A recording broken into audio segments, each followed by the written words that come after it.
spent my first 15 years trying to get out of the woods because I thought it was horrible. And I spent the next 20 years trying to get back.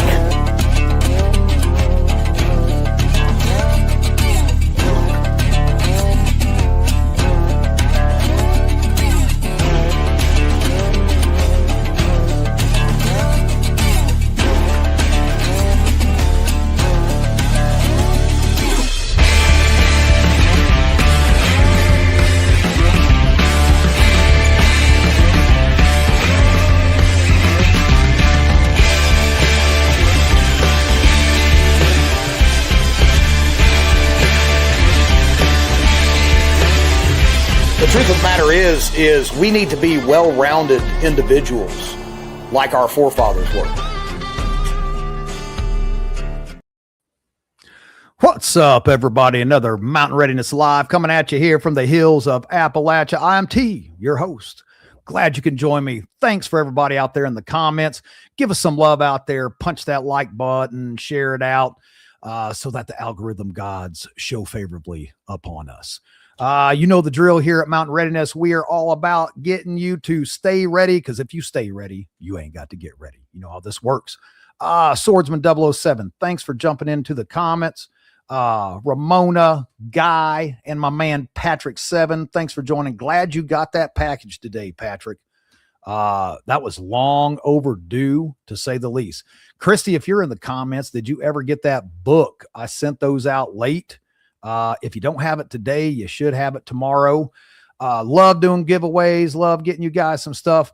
Remember, we've got an awesome guest tonight. And if you have any questions for Millie, it is hashtag cozy. Write that down. We got a homesteader, an off-grid litter, a liver, a preparedness person, author. She does all the things. She living the dream and doing the things. So get them comments ready. Get those questions ready. Throw them in there. Hashtag cozy, and I'll star them and work them through. Now, you guys know that the Russ of Oz ain't back behind the curtain, pushing the buttons and pulling the levers. So I'm doing it myself. You guys know I'm a Neanderthal. I am slow, you know, one step up IQ wise from a pet rock.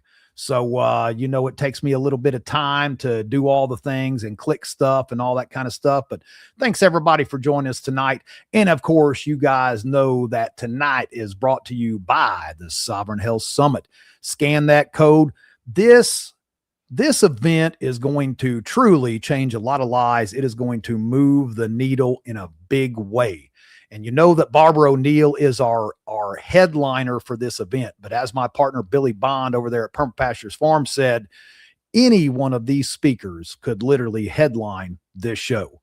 It is that awesome. This is 5 days. When you're talking about ticket wise for admission, you're talking like $50 a day is what this comes out to. This is a 5-day event dealing. I mean, you're going to be there hand in hand, right in front of you, with some of the biggest names in alternative health that the world has to offer. And with the way the world is going, the stuff that they're spraying from the skies, the stuff that's in our water, the stuff that's in our food, y'all go walk down the aisle of the grocery store and check out the ingredients list on this stuff. Like, you seriously need to detox. You need to work on your health, because we are completely covered up from the floor up with toxins because of the stuff that we're exposed to. I don't care how healthy you are or how healthy you think you are. There's a lot of things that you cannot push out of your system that we cannot talk about because we are on the big old YT and the FB, and they say I can't mention certain things. And that's why you need to be at this event. It's going to be awesome. Just an insane amount of knowledge that's going to be transferred all the way around. And of course, remember, Mountain Readiness West is coming up right around the corner. It is less than a month, y'all. This thing is going to be off the hook. Our guest, Millie Copper, tonight is going to be a part of this. We've got everything from comms to hands-on chicken processing. We're going to eat all them chickens. They're all going on the grill. We've got elk we're going to be eating. We've got a bunch of tactical guys in there, homesteaders, I mean, you name it. I will have the schedule up within the next week. This weekend, I plan on finalizing this. I got to meet with my partner there, Mr. Joe Dolio, to finalize this so I can get it out to you. It's going to be a great time. We also have some classes beforehand that we're going to be doing. Beforehand. Combat Studies Group is going to be doing a 3-day CQB on site right before the event. I think it's Tuesday, Wednesday, Thursday, and there is sim rounds involved. So yeah, gonna be the real deal. Gonna be awesome. And then of course, Joe will be doing a pistol class afterwards right there on the range. Another opportunity to dust off and get yourself right. The last thing you want to do is test all them skills right when it counts. So iron out your deficiencies beforehand, and that way you ain't got to worry about rocking yourself, biting on your knees in the corner because things didn't work out the way you planned if something does go sideways. So, and then last but not least, before we get our guest on here, Fallout, October the 23rd through the 25th. Here's what's awesome. If you are purchasing a ticket to the Sovereign Health Summit, Fallout's free. In fact, if you go to Mountain Readiness and click on the Fallout event, right down at the very bottom is a ticket option that says Sovereign Health Summit ticket. And all you got to do is bring me your Sovereign Health Summit ticket and you get in for free. That's it. So get your tactical training in and then stick around for the rest of the week for 5 days with Barbara O'Neill and all those other awesome individuals. So let's get into it tonight.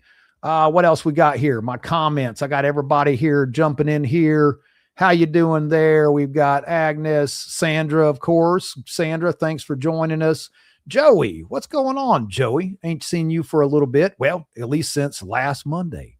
So, which it's hard to see you, but that has something to do with the stature that you possess. But once I get down on a knee, see you like dead into the eye. All I got to do is take a knee. But thanks. And we've got who else here? Steve Southard. Thanks for joining us, Steve. So like I said, again, guys, if you have anything, hello from Northern New Jersey. Well, appreciate you coming in here, Nancy. Hope you enjoy the show. Bring those questions for Millie, who I'm about to bring on here. Give us a little like and a love, and look forward to having you with us for the hour. Once again, before I bring it up, banners, bam, there it is. There's your questions. Hashtag cozy tonight for our guest. If you have a question, I will star that and work my way through it. So without further ado, let's bring on our guest, Mrs. Millie Copper. Millie, thanks for being here with us tonight. Hi, thanks for having me. So absolutely. This is great. I'm excited to see so many people in the comments, but what is the problem with short people? Nothing at all. And I love Joey. She said, I'm in trouble now. Well, there we go. Yes, I'm usually in trouble when it comes to you, Joey, because I'm always showing out, but it's my nature. I don't know how to be any other way, man. Right in my backyard. Jay Walker, thanks for joining us from Ashe County, right here in literally the backyard of Wilkes, where I reside. Hope you can join us again, but stick around, bring us some questions, man. It's going to be a good time. You're scared of short people. I see. That's fun. You got to watch Joey, man. She sneaks up on you quick. And she is not above violence. I've seen that. with my own eyes. Did you hear what I said, Joey? You are not scared of violence either. So, but that's okay. That's why I love you. So look here, guys, we always do an introduction. So let me throw this out here for you, Millie. Millie Copper. So I'll keep trying to say Cooper, but it's Copper. So guys, get it right. Don't be like me. Do it correct way. So Millie Copper, you are the writer of cozy apocalyptic fiction and practical preparedness manuals, who draws on years of homesteading, preparedness, and off-grid living experience. You're the author of over 39 and counting Christian post-apocalyptic novels, including the Amazon bestseller Havoc in Wyoming series. You have also written 9 nonfiction books, focusing on traditional foods, helping families transition to real food diets without overwhelming budgets. Through your homespun Oasis blog, you have published, you have many works of faith, resilience, and self-reliance. Is that pretty accurate? Well, it makes for me the sound description? kind of fun, doesn't it? Sounds I awesome. like it. I'll adopt it if it's not accurate. Absolutely. I'll ship it over to you. No copyright. Okay. So, Millie, everybody has a backstory, and, the life that we live dictates what kind of person we are today. And so if you change one little thing, who knows? We all say it. We're like, oh man, if I'd have just did this when I was young. But, in essence, we do think that way sometimes, but at the same retrospect, we are who we are because of the life we live. So give us a little glimpse into the life that you lived and how you kind of got to where you are today. Well, so I used to live in the city and Portland. I lived in Portland a long time ago. And then one day my husband got tired of the rain and he said, we're going to live somewhere where it doesn't rain all the time. And we ended up in Wyoming. And I don't really know what happened, but somewhere along the way, I got chickens. And you've heard about chickens being a gateway. Oh man, you ain't telling me nothing. Yeah. So 6 chickens ended up being, I think, 400 chickens that first year on 2 acres. And then goats and, the whole thing. So, in fact, it was fun because I was kind of an outlaw back then.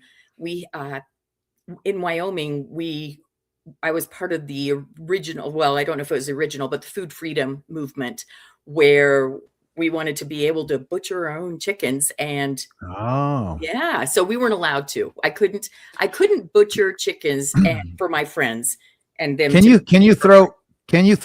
get a little bit into, because I remember hearing about this. It's been quite a few years ago, but what exactly was that? Yeah, that was, I think, in 2010.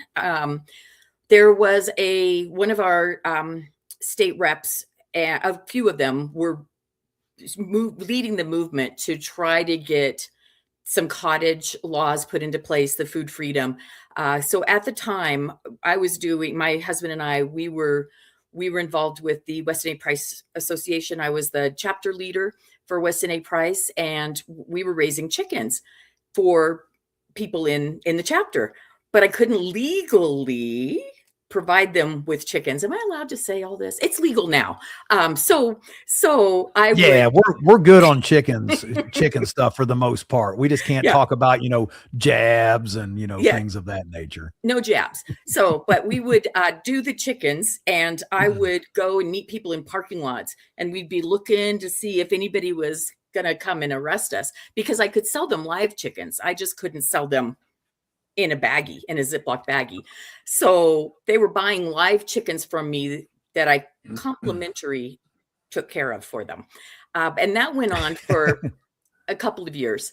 And then we did get some cottage laws put in, some food freedom laws put in where we could, because at that time we couldn't have milk, you know what I'm saying? Right. Yes. That kind of milk. That kind of milk, we couldn't have that. So we had to, the law said that the only good use for milk was to dump it on the ground. So we were able to get that changed, and we now can do, I think it's 1,000 chickens a year that we can legally do in on your exemption. So you guys have got the same thing we got set up here in North Carolina. Then we sell to the general public, at the markets, and we're inspected and all that. I think we're right at 1,000. Anything over that, you got to go to the next tier of legalities, whatever that may be.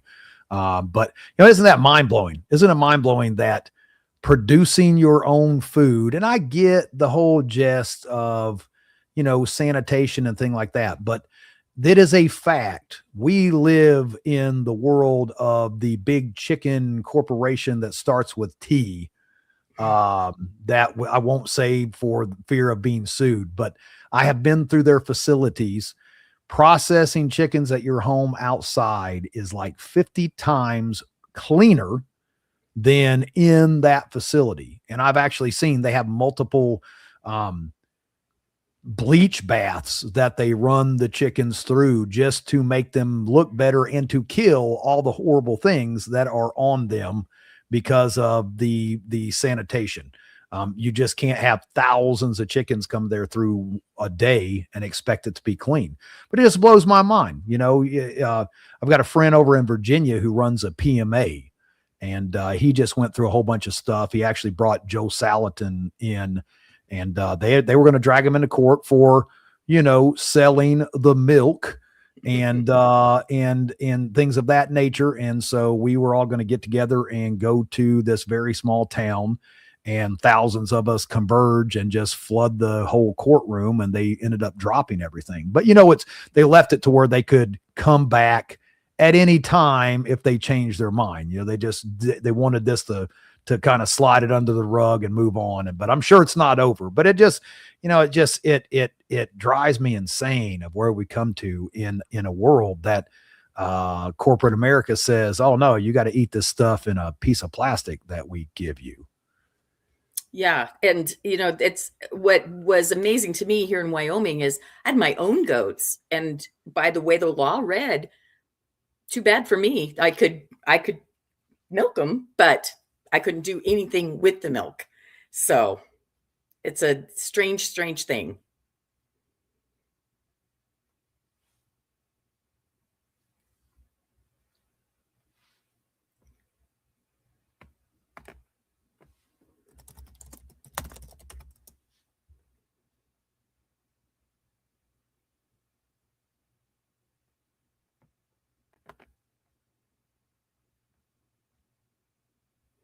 Oh, it wasn't you, Millie. It wasn't you. It was that I'm an idiot because no sound. Thanks, Patrick. That's what happens when you mute. You try to be professional, like I'm a mute. So if I cough or something, nobody hears it. You know, I'm just going to leave it. I'm just going to leave it on. It's best that way. But I was saying, greetings to the Morgan girls. Thanks for joining us here tonight. Oh, hi. I know her. You know her. That's even better. That's even better. And then my wife, Lucky Charms, is safe, but real milk is dangerous. Amen to that. My beautiful wife out there doing chores. And yes, love, I wish that I was out there helping you with our 400 chickens. I want to know, how did you squeeze 400 chickens on 2 acres, Millie? That's what I want to know. We did it in sessions. So we had the chicken tractors, and we just rotated them through. So we didn't have 400 at one time, but it was through the season. We started as soon as, because, you know, it's a little chilly here sometimes in Wyoming. So as soon as we could get the chickens in without and letting them make the trip, then we started, and we just went through and moved the chicken tractors. I think we had 3 chicken tractors going at one time. And so on the 2 acres, and now I live on 20 acres. So that's still a lot. We'll have over 400 chickens on ground all the way up till December.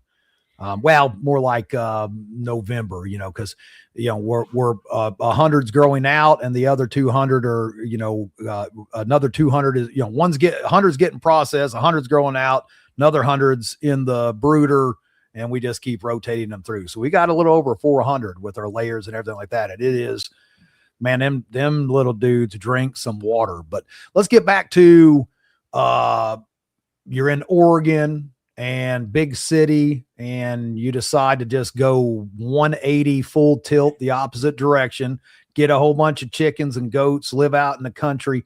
You know, what was childhood like? Were you guys in a preparedness, self-reliance type? No. My parents were gypsies. Not gypsies, not really, but they like to move a lot. So we moved like every 18 months we would move. So it was fun, sort of, but it was definitely not any. And what was the reason for all the moving? Boredom. So we had the same family then. we literally had the same family. My upbringing, my father was like straight up gypsy. And when I left home basically at 15, started gallivanting around, you know, we were homeschooled, lived out in the middle of nowhere. And when I moved to Fort Wayne, Indiana to take a job with the Amish, that was the 79th move and 36 states I've lived in 17 years. And I'm 48 now. So I've done a little moving since then. I've just lost track. But, it's always interesting, that type of lifestyle, when you don't grow roots, it's, I don't know. It's a two-edged sword, wouldn't you say? Not growing those roots, and we struggled, especially being homeschooled, with having friends. We go to homesteading conventions and stuff like that. But it is a two-edged sword. We had a very good family unit and solid, but the socializing with kids of our own age stuff, it was difficult at times. Yes, I wasn't homeschooled. I went to a lot of different schools, but I think in some ways it's really, like you said, it shapes who we are, because I have it myself a little bit. I get that, it might be nice to move there, wherever there Right. happens to be. So no, we did the same thing. We were all over Missouri. Like, I can't even count how many places we lived in the Ozarks. I was born in St. Louis, but then we lived out in the sticks. My father just decided that he was done with the world. And we just, he had this saying he would tell Mom. I remember we'd be sitting there eating breakfast, and he would tell her, he's like, I see smoke, Ma. And that meant somebody was living too close to us. So it was time to move. We gallivanted everywhere from Coeur d'Alene, Idaho, Butte, Montana, Alexandria, Louisiana, and everything in between. It was just nuts. I lived in Coeur d'Alene in 1989, I think it was. I was pretty young. I can't really, it was the other part of all the moving is, like, I can tell you places I lived in, but I can't tell you when. It's like it just all kind of bled together. I don't even know. We moved so much and did so many things. It seems like there's big chunks of my life that's just a blur. I was like, I know I lived here. I couldn't tell you when and really what we were doing, but I was there.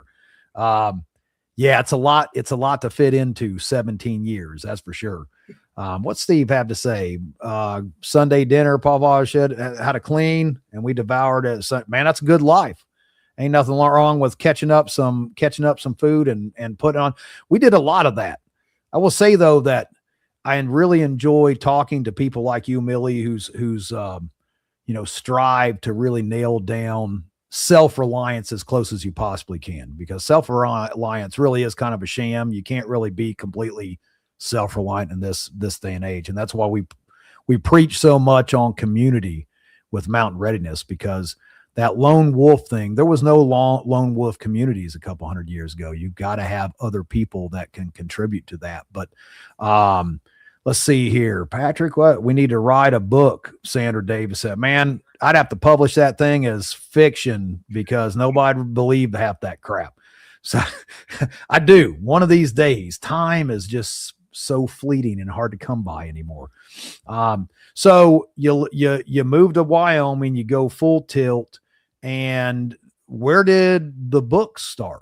Because it doesn't sound like you had a whole lot of time. No, I didn't. I don't even know, honestly, because I had a blog. I started that when we first moved to Wyoming, because I was doing the Weston A. Price foods, the traditional foods. And my husband's a janitor of a school. So we didn't have a lot of money. I worked part-time. I had a little baby. He was, 5 months or something like that when we moved to Wyoming. And so we didn't have a lot of money for spending on organic fancy foods. So I started this blog and talked about how we were doing traditional foods on a budget. In fact, it was originally called Real Food for Less Money.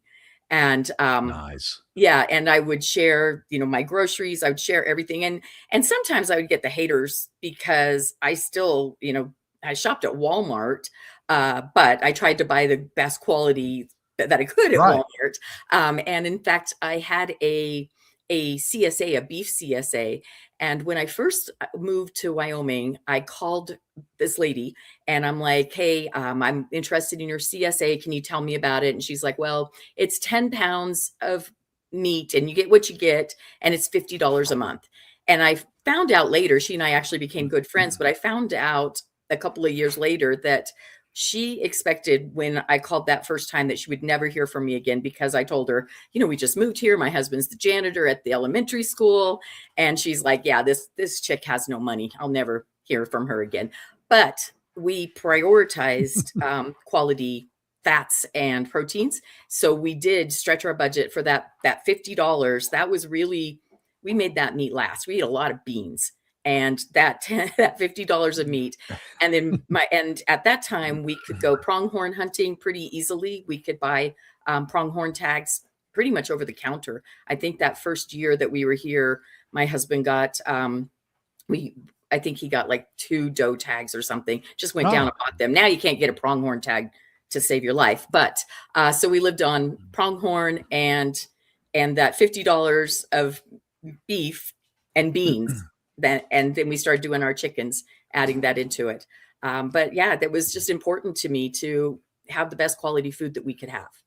You know, I love Weston A. Price. Weston A. Price actually is one of our sponsors, and I work with here in is Maureen Diaz. She does all of our Weston A. Price stuff here, and what an awesome group. And it's a small world. Like, I had no idea. I didn't even see any of that in any of your bio or anything that you were part of that foundation. Yeah, and I'm not anymore because I don't live there anymore. But while I was in Casper, I was. So, well, and that's what blows my mind is when I started reading about, Weston A. Price and the stuff they did overseas with, people, the dental, how people's teeth were so perfect, and they had, they weren't exposed to all the garbage in our food. And, looking at these remote villages, and these people look like they come off of a Colgate commercial, like the most perfect teeth. Everything meshes together, and I'm looking at my bottom crooked teeth. I was like, man, I got gypped. How did this happen? But the food, that's how much it affects us and why it's so important. Guys out there, if you can do it, you got to, if you've got a veranda on your apartment, grow some food. It doesn't matter how much, do something, because this stuff you're buying at the store, I cannot find in just the past year, and I don't know if it's the same for you, but going to old Wally World, I cannot find a product that doesn't have contains bioengineered ingredient listing on it. That's pretty tough. So, and when I buy things to stockpile, because grains and stuff, as your standard has been who I've been using. And even sometimes, I just still have to be really careful. I'm not saying they're not good quality, but you still have to read and make sure you're getting what you thought you were getting the last time you bought from them. Oh, absolutely. Absolutely. Know your farmer. That's the biggest thing. Yes. My wife, Amber, goes to the markets here, and, she has her clientele that is waiting in line as soon as she sets up, because she's very transparent about our homestead here. We have actual live cameras on our chickens, so you can actually watch them live stream, see the chickens, and she's got all kinds of pictures that sets there of us raising them. And, we tell everybody we've got, our chickens live the best life, and then they have one bad day. That's it. So we strive to make sure that they have the best life possible. And it really shows in the quality of the food. It blows my mind. And it's not even a full day that's bad. It's just a couple of minutes. Yeah, a couple minutes. That's all it takes. And then everybody goes to sleep and we go on there. Yeah, my wife, we work to clean our diet up and eat real whole foods. Now, if we can, the cheat day does come in now and again. I have a horrible sweet tooth. I'm not going to lie. When I was growing up, we did not have candy and stuff like that. It was bare necessities, because we was poor folk.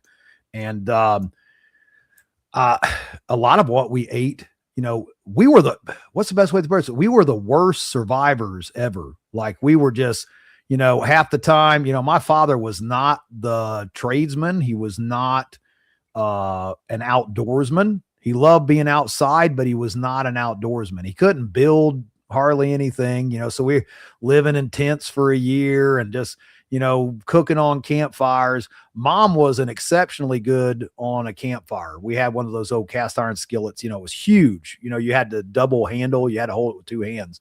And I remember her cooking on that campfire all the time. And then we packed around one of the old wood burner cook stoves. They had the water tank on the side.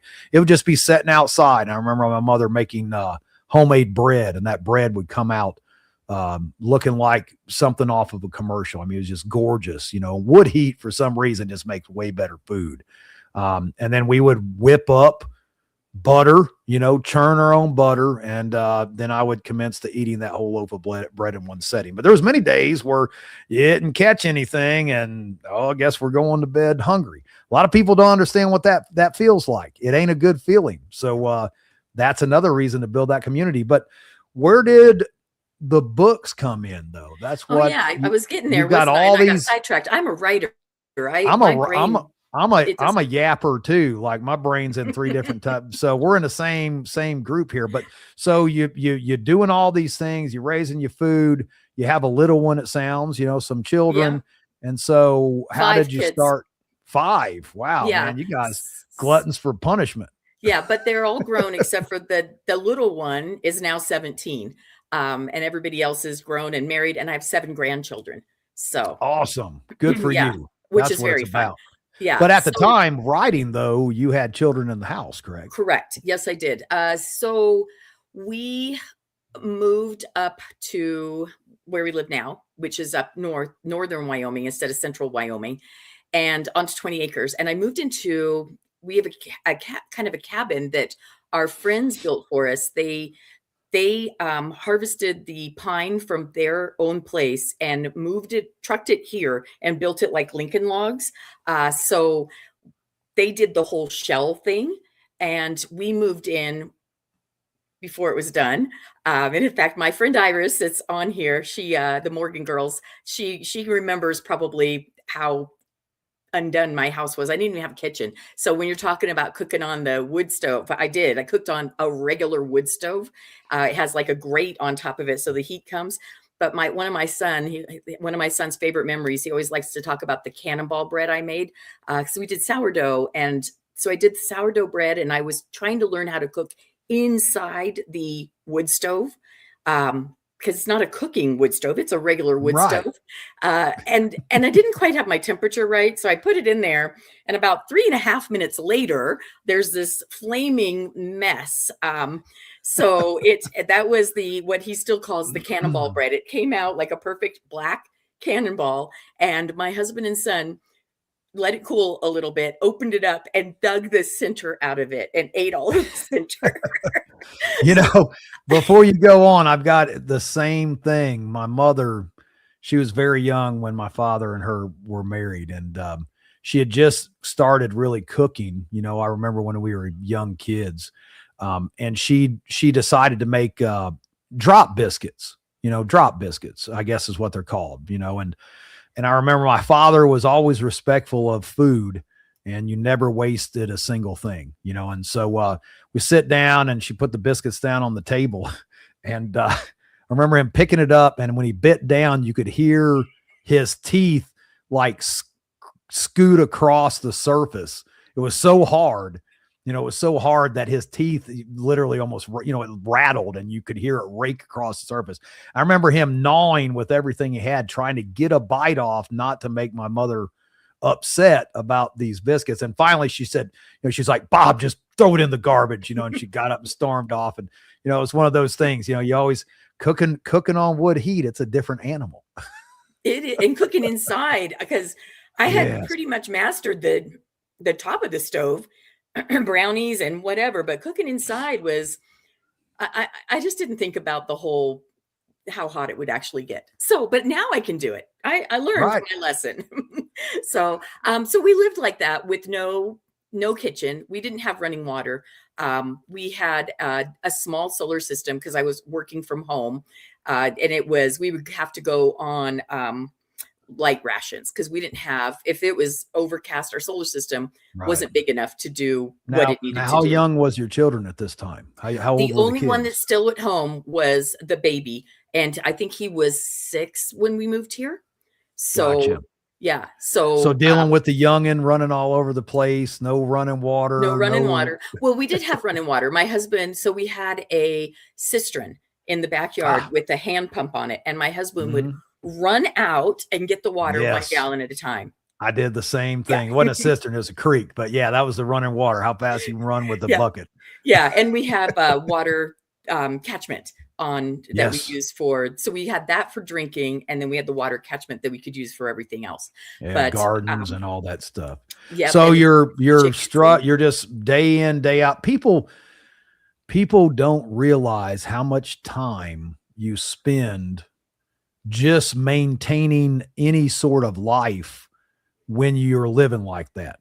And I'd say you see a lot of stuff on social media and, survival TV shows, and it's, they make it kind of look all glorified, and it's not that easy. Like I tell everybody, water and wood, like it was my full-time job. I was a pack mule. I split wood, carried wood, stacked wood, carried water, and rinse and repeat. Because a family of 5, that's, 20 plus gallons of water a day. If you don't live right next to the water source, you get the pack mule that stuff in.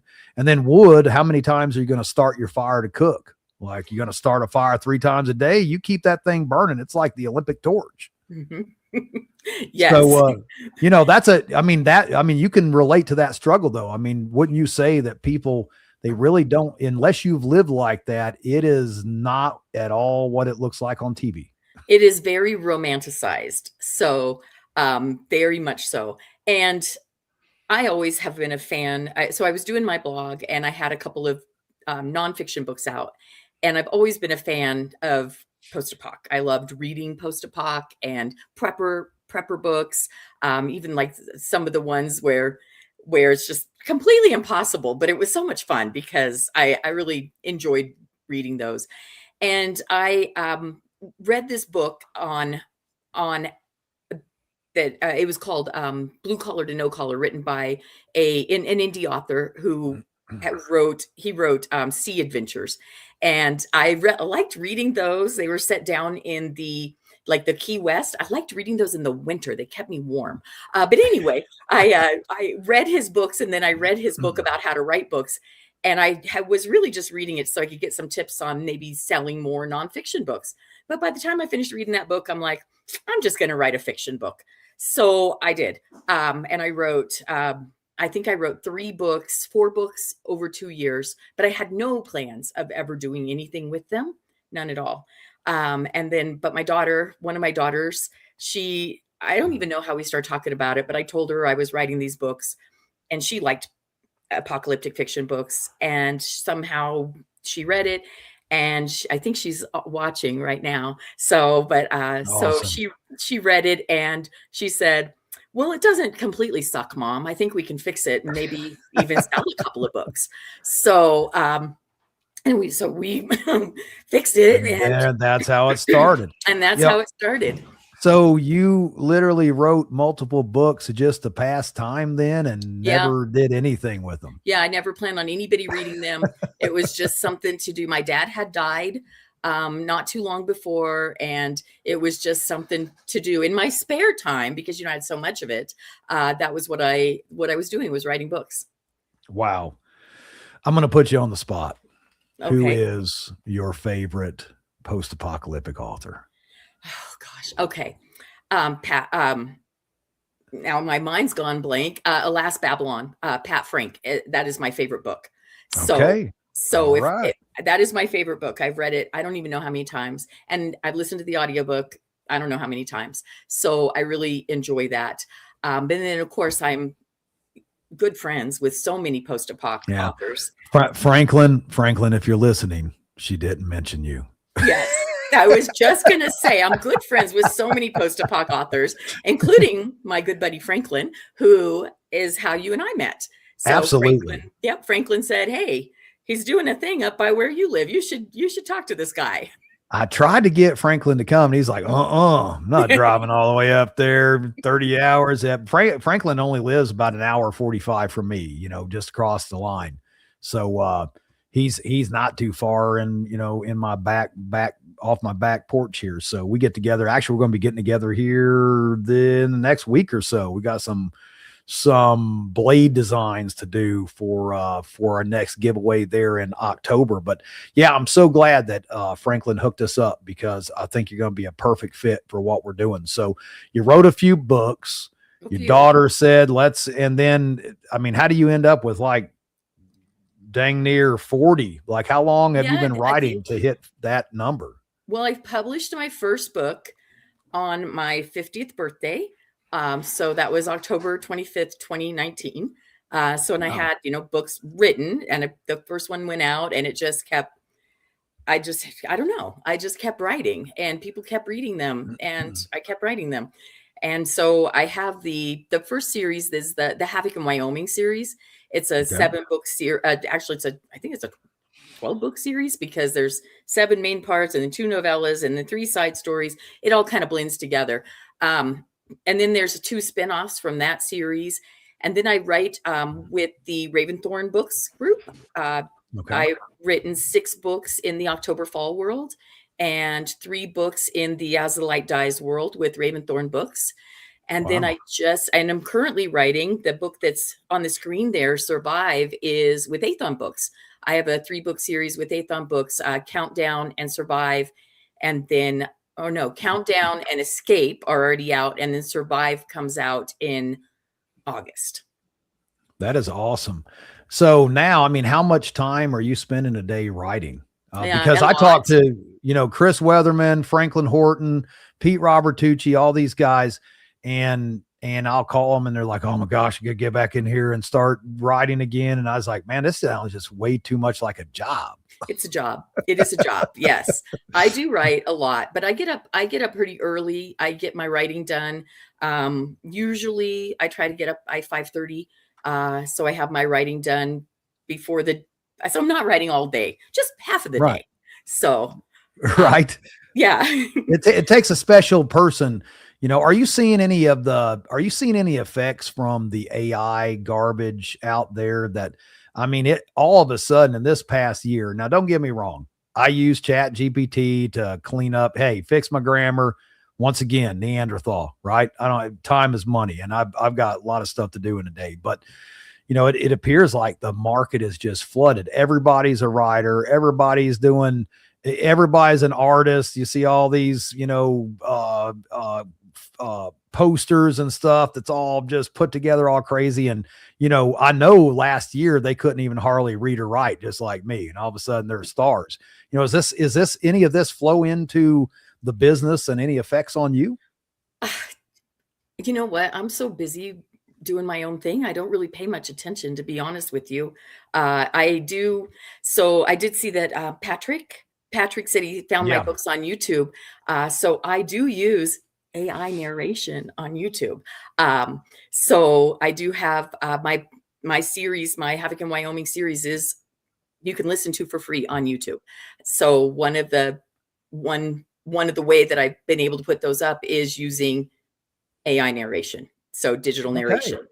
So that one may not have been bootleg then. That one there is one that you put up. That's cool. Yeah, I put the entire Havoc in Wyoming series is up there. All 12 books are up there, and I do short stories. So I have a short story come out every week or every other week on my YouTube channel. So Havoc in Wyoming was the first series, and you have that up for free on YouTube. Correct. Well, yes. I might have to check it out. Yeah. And I gotta have, no, you're good. I've got to have the first book all signed though. I'm a hardback copy guy. I don't get enough time to read like I should, but there's something about just holding a book and actually reading it. I don't know. Maybe I'm just old school like that. So, we're in my library right now. You can't see my books, but there are several hundred books in here. So right. I read on the Kindle most of the time, but I have several hundred books. My father is still to this day. My father is 90. I was born when he was 41. I'm the oldest of 3. So, but I remember he would have left us kids before he left the books and the weights, when loading up the truck. And I think my father currently has almost 4,000 books. He's got everything from the, Blackstone Law, the full law course, the whole series, oh my gosh, you name it. I mean, books that are worth a small fortune he's got sitting there on the shelves. Encyclopedia Britannica full. I mean, he just any ham radio first class operators license, study guides. I mean, it's just insane how many books. But we grew up. That was you have no electricity and no running water and all that stuff. You read books. So we got a lot of reading in as youngsters. So as far as your books are concerned, how much of your life and the homesteading and the preparedness is inserted into your writing? Yeah, that Havoc in Wyoming series is it's the main character's name is Molly, and she is a whole lot like Millie. Right. But much better. I really like her. She's kind of a baddie. But yeah, there's a lot of my life in there, because that was written while we had no kitchen, while I was cooking on a wood stove. So it was, is that what life imitating art? Is that the right thing? I don't know. But anyway, it was, I was using my experiences writing the end of the world books, because I was living an end of the world without people shooting at me. Right. That's the only piece that was missing. Yes. But was it easy for you to write these books about using yourself as the example? Because every time I try that, I second guess everything that I write. I mean, maybe that's but did you have the same issues? It was hard at first, and remember, I was just messing around. I had no ambitions for anything to happen. And so I was just messing around. There was nothing, I had nothing to lose by writing it. So this kind of like a coping thing too, with, let me put this down on paper, because that's a tough life. I lived it for many years, and I remember those days. And, there's those certain times where you sit there and you're like, oh my gosh, I got nothing left.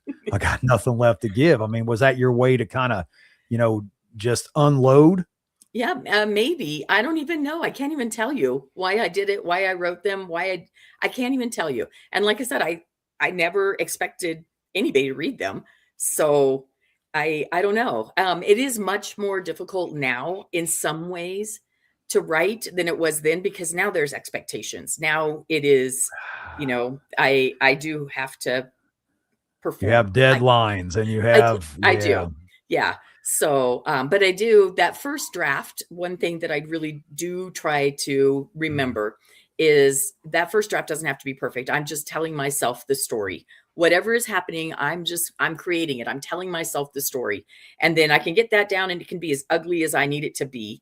And it usually is. It's usually a train wreck. And then I can go back. I write that whole story. I tell myself that whole story, and then I go back and fix it on the second pass. So yeah, I commend you for that. I've tried to sit down and write a few times, and it's just about one page in, I'm like, well, this is it. I have a very short attention span too. I'm very creative. I'm a mechanic. I've been a contractor for years. I've wood carving, a bladesmith, do all the things, but I have to do all these things because I get so bored so quickly, so I'll go make a bunch of knives. And then at the end of that, a week later, I'm like, well, I'm done with that for about a month or two, because that's boring now. Now I'm going on, do something else. And so I've constantly chased my tail because I create so many projects. How do you keep that focus on a book, especially now that you're to the point you've evolved to that professional level with, like you said, you have to perform? Yeah. So I do sprints, writing sprints. Most mornings I start writing. My first sprint is only 5 minutes, because that's all I've got in me. It's early. I don't have a lot. I haven't had enough coffee. So I write for 5 minutes, just set a timer and write for 5 minutes. And then I take a break, and then I do 10 minutes. Then I take a break, and then I do 15 minutes. So I'm getting the pump prime to write. And then usually, so I call these ladder sprints, and I do the 5, 10, 15. I'm taking a break, and then I do 10 and 5. So I've gone up the ladder and down the ladder, and then I'm ready. Then I'm ready to write. That 5 minutes, you'd see, and then that's all that's on it. I don't even know how I fast. could get anything Yeah. down on Yeah, I am paper. fast. I usually get somewhere around 160 words in 5 minutes. Good grief. No, Yeah. not even. I mean, I can't even think when I can speak that many words straight out of the bed. But as far as putting it on paper, nah, it's just, maybe that's the key. I just need to talk into a recorder and So set that there. works really good for a lot of people. It uses a different part of your brain though. And I've tried to do dictation, and I guess my brain doesn't work right now in that way. So that's something I want to do, because dictation, you can really do a lot. It's easy. When there's so much, I started, like, I'm horrible about texting myself. I've got my own phone number in the messages because my attention span is non-existent. And I'll be walking along and I'll have this awesome thought. I'll be like, yes, that's amazing. And then I get distracted. And the next thing I was like, what was that I was going to text myself? I mean, it's horrible. I do this all the time. It was probably some monumental thing that would have just, blown up. Now it's gone. Never to be seen again. Yeah, I have notes to myself everywhere. In fact, my daughter and I are talking, I'm starting a new series that's going to be a spinoff of the Havoc in Wyoming series. So if you're a Havoc in Wyoming fan, there will be a new Havoc in Wyoming series in, I think it's August, it's coming out. Anyway, we've been going back and forth on what to call the series. And just today I found like a whole bunch of notes I made myself about what to call the series that I forgot that I made myself these notes. So right. It's funny. 10 years later, I'll dig out something that I put down on paper and I don't even know what it is. Like, I'm like, what is this? What was I even trying to say here? I can't even read my own writing. Have no idea what I was trying to put. That's my problem. I'll pull out a piece of paper and I'll be like, this makes no sense. And I wrote it. It was me. So, I don't know. I don't know what to do with that. But, what is kind of, how did was your writing, you just said that the writing is based a lot off of your own life, but I assume that you went into other characters that are not based on you. How did you start? I mean, what was the focus because a lot of your writings, from my understanding, is Christian based, family oriented. How do you keep the fear and all the garbage out of the books? I mean, what is your inspiration for that? Yeah. So there is it is, most of my books are faith-based. There's no profanity in my books, none at all. There's no sex. People die. Oh yes, they do. But I don't that happens. Yeah. I don't tell you about their brains laying on the floor usually. So right. It's, but they are, I guess you would say, family friendly, but they are adult subject matter. And I do hear from homeschool people who tell me that they read my books to their kids. That is awesome. Yeah. Yeah. So, and I don't know. I mean, a lot of this stuff, because, a lot of the stuff that happens in today's world is still going to be there in the apocalypse. So I can just pretty much look at the headlines and yeah. So today's world might not be an actual apocalypse, but I do use it as a lot of fodder for the stories. And then, like, with the October Fall world, I'm writing about an event, an EMP that happens on October 28th, because that's the October Fall world. Are you familiar with that? No. Okay. So there's I think, so Mark Lauren wrote the original October Fall books, and I think he has 9 or 10 books in his series. And then there's like 40 authors that write about this EMP that happens on October 28th.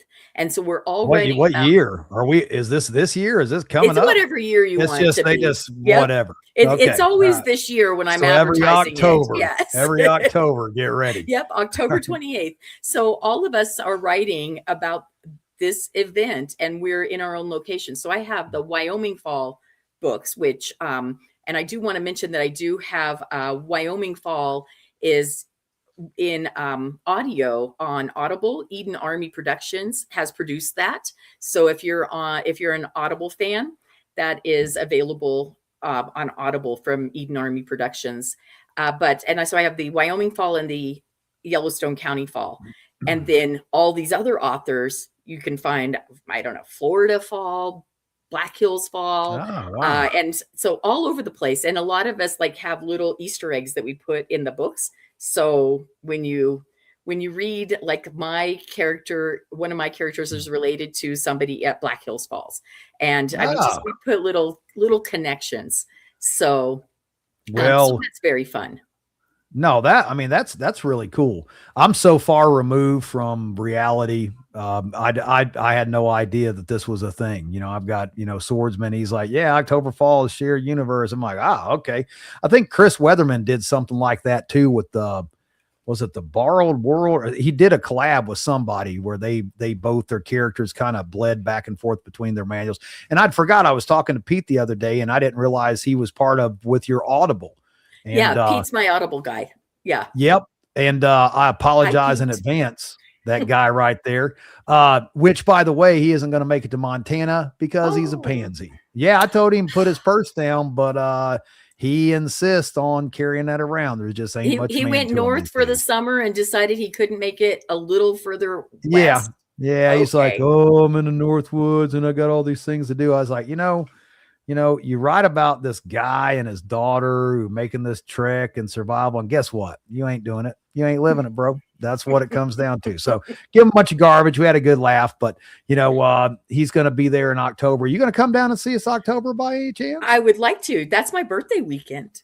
Oh, well, happy birthday. Yeah, we're going to it's going to be a slam up time, man. We're going to be doing it's going to be like 9 straight days when it's all said and done. So, yeah, Franklin just messaged me today and said, hey, you should come down. and I would like to, good. Except for the problem is it's a long ways and it is. It's hunting season.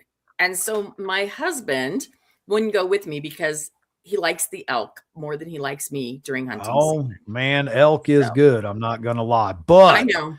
He's got his priorities.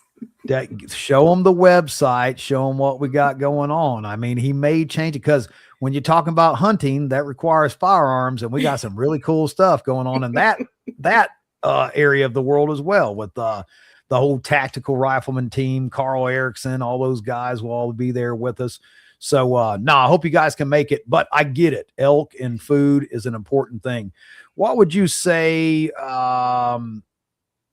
a family, beginning their preparedness journey, where would they start without becoming overwhelmed? Because you wrote a lot of books on, into the world and self-reliance, but you've also wrote a lot of nonfiction, it sounds like, based off of how to eat clean and do the right things with your food. But, people, and I live this life, you have a whole lot of it, but there's a lot of people who are just kind of getting, not to push fear, but the world is kind of ridiculous and it doesn't seem to be getting any better. And food is a huge thing and all these, and I can see how it could be overwhelming if you're taking that step back and you're like, wow, like if something was to go sideways and the bubble pops, I'm in a really bad place. Where does that start to keep them from being so overwhelmed? Yeah, it is. It's tough right now. When we started looking at preparedness, it was, the bubble of 2008. That was a good one. Yeah, that was a good one. That's when we started looking at preparedness, and my preparedness and traditional foods all kind of wrapped together. So when I'm thinking about preparedness, I'm also thinking about traditional foods a lot of times. And I know that sounds a little muddy, but one of the big things I think is when you're filling your pantry, you need to know how to use everything. Because, there's a lot you can find the food calculators online. And I think it's like 600 pounds of grain per person or something like that. And, that's overwhelming to just even think about. But then you think, what am I going to do? I've got 600 pounds of wheat. How am I going to use it? So you can't just buy 600 pounds of wheat or 600 pounds of beans, 600 pounds of anything and not know how to use it. So I do think that it goes hand in hand. Yes, start buying what you need, but learn how to use what you buy too. And that's, I know we're at the Montana event, I think I'm going to teach about sourdough, and I have a book, Sourdough for Your Food Storage, because that's a great way to use your wheat is for sourdough. And we're going to do bean sprouts. But What's the other yep, one? yep. So I have sourdough for your food storage and sprouts for your food storage. So I'll do the different kinds of sprouts as one class and different kinds of sourdough. How to use an easy way to do sourdough. I don't do the weighing. I don't have time for that. So it's just going to be the easiest sourdough you've ever seen in your life. That's great. Because I'm Yeah. an eater. I'm not a cooker. My Yeah. wife won't even let me get into the kitchen because of the messes I make. So, Yeah. you know, So, even eggs, she yeah. won't let me make it. But starting small, I think, is a big thing. If you're brand new, start small. You know, get your water, get your fats, figure out what's going to work for you. Buy things that your family likes to eat, and don't, you know, if you don't know how to use it, don't buy it. If you decide you need to buy 600 pounds of beans, you better learn how to use those 600 pounds of beans. Absolutely. Absolutely. I couldn't agree more. That and the whole thing, I think, I've talked to a lot of people who's like, oh, I've got a whole bunch of seeds stocked back. And so if something gets bad, I can just grow a garden. I'm like, that's Have probably they a ever bad grown idea. a garden before? Yeah. Like there's all these different things that intertwine with growing a garden that if you're not doing it, that seed thing, and seeds do have a shelf life, even the non-GMO ones. Heirloom seeds sometimes don't germinate if they've been sitting there on the shelf, you know, in the heat for 10, 15 years. So yeah, that's great advice. I love it. Millie, we were at the top of the hour. Tell everybody where they can find you. And guys, look, the Russ Man makes these lower thirds here. You can actually scan that with your phone, take you right to the site, but tell everybody all your social media platforms, where they can find you, what you got coming up next. Well, let's see. I'm on Facebook. I think Millie Copper author. I'm pretty easy to find there. And then on Instagram, I go by Cozy Apoc. YouTube, Millie Copper Writes. And then that is my channel there, or my website, milliecopper.com. Let's see, what do I have coming up next? I think that would be your event is coming up next. Yes. So that's the big thing on my calendar right now. And then I do have the third book, that Survive, which is the third book of the Code Umbra series written with Athon Books, comes out early August. And then I'll have the new spin-off series of the Havoc in Wyoming late August coming out. Awesome. So yeah, it's a busy year. Busy, and you're just barely halfway through.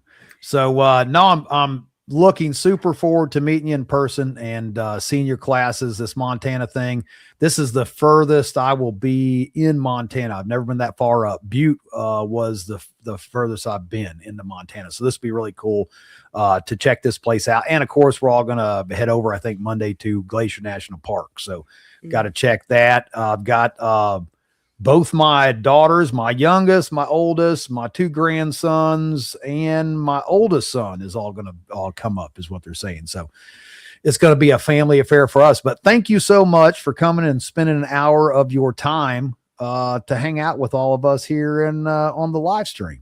Well, thanks for having me. It's been very fun. Absolutely. We'll have to do it again. Guys, you know the routine. Stay safe, stay ready.